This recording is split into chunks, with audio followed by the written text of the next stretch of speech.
All right, so seriously though, there's so much going on with the insurance industry, and I feel like everybody feels rejected. It's like you're on a dating app and they're swiping the wrong way constantly, and you're like, hashtag rejected, right? Right. So there's so much going on. I've come up with a list of questions because they're questions that people are asking that I don't know the answer to. So that's why I brought in an expert.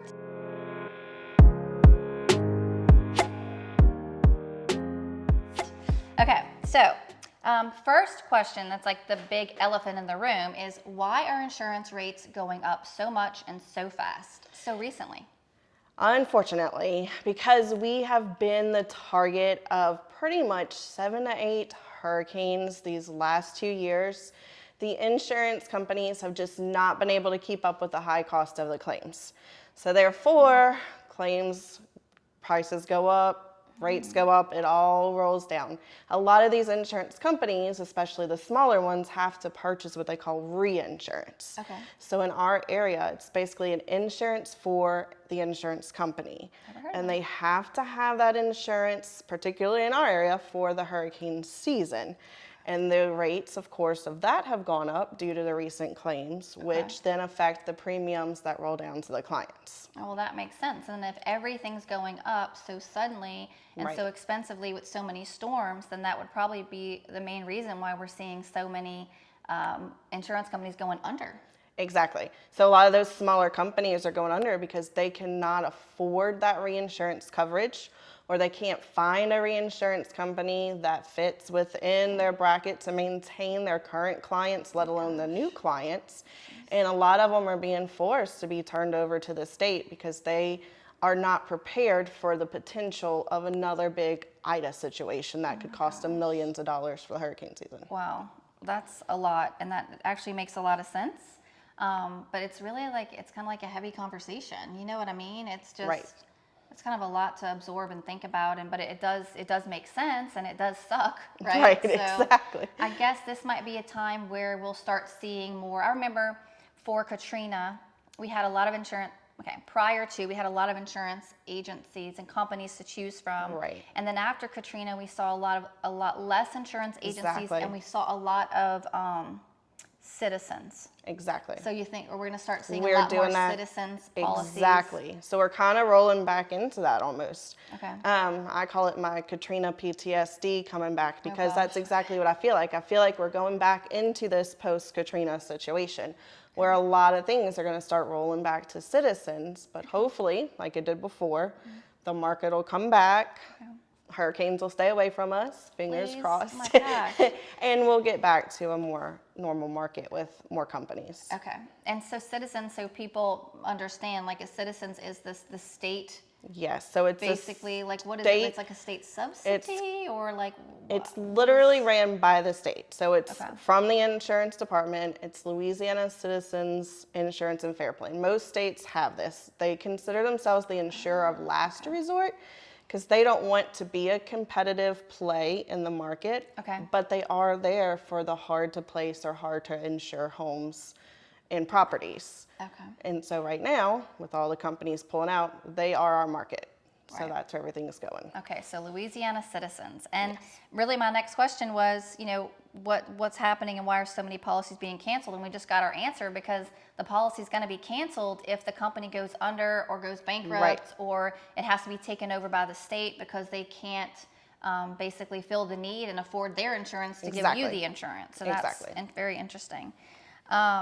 So with a lot of companies going insolvent and being pulled out of Louisiana, what do you think that this means for new homes in St. Tammany, Jefferson, or Orleans Parish? I've always noticed that like a newer home is dramatically cheaper on the insurance than an existing home. But even with new homes and also just new home purchases of rehomes, used homes, I'm drawing a blank on the right word to use, but how do you think this is affecting, and you know, what can the buyer best do in this situation? So it's going to affect a lot of things. I mean, just the bottom line, with the inflation already, markets inflated, materials for even new constructions inflated. So just everything going up with inflation, your insurance, of course, has gone up with it. As far as brand new homes and brand new builds, the insurance company's biggest concern when it comes to the windstorm and hail, because that's where all of your premium is usually at, is your roof. They've had to replace so many roofs, and nowadays with construction and construction costs, I mean, a small roof can cost you anywhere from $10,000 to a larger roof to $40,000, $50,000. Oh my gosh. And when you think of hundreds of homes in even just one little town or area, and it's just the roof they have to replace, when you think of it on a bigger scale, that's a lot of money coming out of the insurance, company's pocket. Okay, yeah. So the newer homes, of course, they're going to get the lower premiums because they have the nice new roof. They have the less risk of roof damage, shingle damage, things like that. So now that premiums are going up, we're all going to be looking for the coupons to clip from the newspaper, right? And so what can be adjusted or done to help maybe bring some of the cost down or absorb some of the hit when it comes to these new premiums? You can look at a lot of things. A lot of people are taking a look at just their coverage overall. So is my dwelling coverage where I really need it to be? I know the loan, a lot of times when it comes to mortgages, a lot of people, they just want to cover what their loan is for. Right. A lot of these policies, though, to give you the full replacement and to give you the full meat and potatoes of the policy, they're going to require that your coverage be where they determine it would cost to rebuild your home. So a lot of times these insurance companies say, well, no, you have to carry X amount of dollars on your dwelling. We're not going to budge on that. So some other areas we like to play with are other structures. Do you have a shed? Do you have a fence? Do you really need that option, that coverage B? Do you need any of those? Can we reduce some of your contents down? Can we take a look at maybe, if you're just moving into this house, you're just starting out, maybe you don't need as much contents. Let's bring that down a little bit and see if we can bring those numbers down. And a lot of times between that and change in deductible options, it's been able to kind of help get them into their little niche spot that they need to be, that they can afford for their monthly. Okay. And something I want to point out for the viewers to keep in mind, depending upon your loan type, some loans are going to limit the deductible. Right. So like some people might say, well, all right, on a $200,000 house, I want to take a $5,000 deductible because I want the policy to be more affordable. Right. But it's possible that the loan that you're getting might limit you to a 1% deductible. So make sure you're thinking about that. Exactly. You're talking to your insurance person, you're talking to your loan officer, and so on and so forth. Yes, my biggest thing I can tell you is make sure you stay in touch with your insurance agent. I have so many clients, they're like, X lender referred me, you gave them this quote, and it's not the number I need, so I'm going to go to John down the street at ABC Insurance Company. But if you don't communicate with him any differently than you didn't communicate with me, we can't work you into your mortgage. So always stay in communication with your insurance agent. It's more important now than it's ever been because there are options and things we can do to work through your policy to help bring you to those numbers and still meet the deductible requirements and the loan requirements. Yes, because, and think about this, so it's really similar to where the rates have jumped up so much and people were pre-approved at 3 and they're maxed out and then now the rates are 5 or whatever they are at the time. And compare that to like maybe you're pre-approved for a certain price with a certain premium, and then if this premium comes in a lot higher and you can't find something in that range, it could literally take you from being approved to not approved. Exactly. So make sure you're getting your quote in the beginning of the process. Yes. Maybe even when as soon as you got the offer accepted and you're in the inspection period. Yes. Those would definitely be the good times to figure that out. And stay with your insurance agent because the market is constantly changing every day. Yes, So, absolutely. Yes. Well, and I have one last question to pick your brain, and I thank you for your time because this has been like so insanely helpful, and I've learned some things as well. And so I know everybody will learn things also. So my last question is for those people who are shopping insurance, maybe they're reshopping, maybe their company just went bankrupt, maybe, Citizens just took over and they want to look at other options. Sure. Maybe it's affecting their pre-approval, like anything like that. So if you're shopping for insurance, what are the five top things to look at when comparing quotes? Because I'll give you an example. Like people will say, well, my real estate agent got me a quote and it's only $2,000, and now I'm getting this other quote and it's $4,000, and I'm like, right, but that quote is 200 dwelling and the other quote's 400 dwelling, and this one has no contents and that one has contents. So what would be the top 5 things for them to look at when comparing quotes to make sure that they're really saving money and not compromising coverage? So the first one is, of course, the coverages. Always double check the dwelling, the other structures, the contents. A lot of these rewrites, there's some companies out there where in their mind you want just the bottom dollar premium. So they're going to give you a bare bones basic policy for that bottom dollar premium.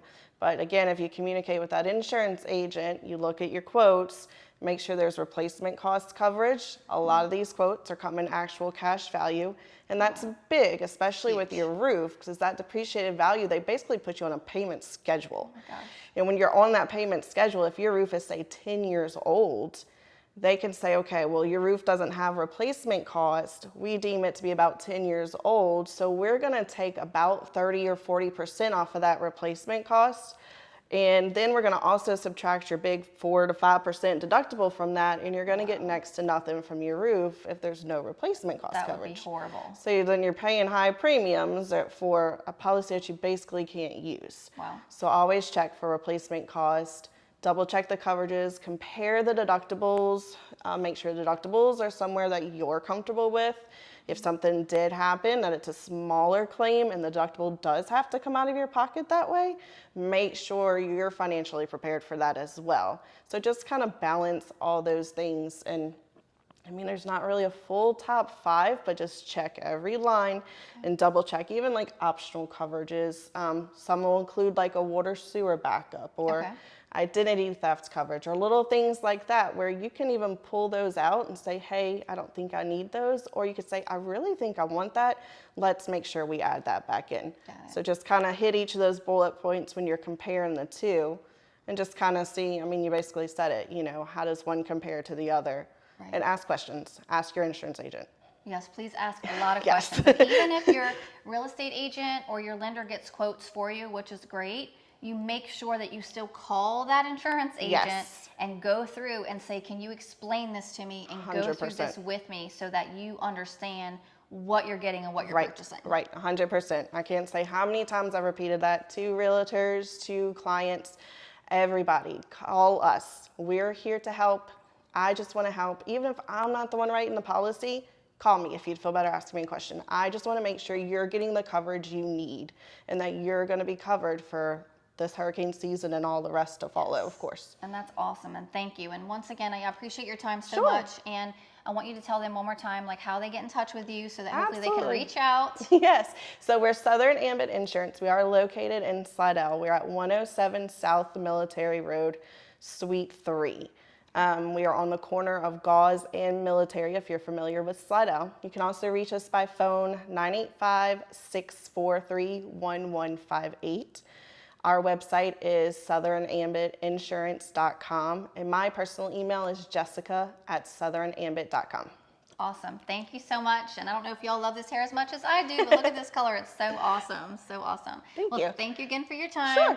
Thank you all for tuning in. If you haven't subscribed and liked, please do. Also be sure to share the video as well so we can get the information out there and we can all help each other. Which Absolutely. is, a wonderful thing. So thank you so much for tuning in, and I'll see you in the next one. Bye. Bye.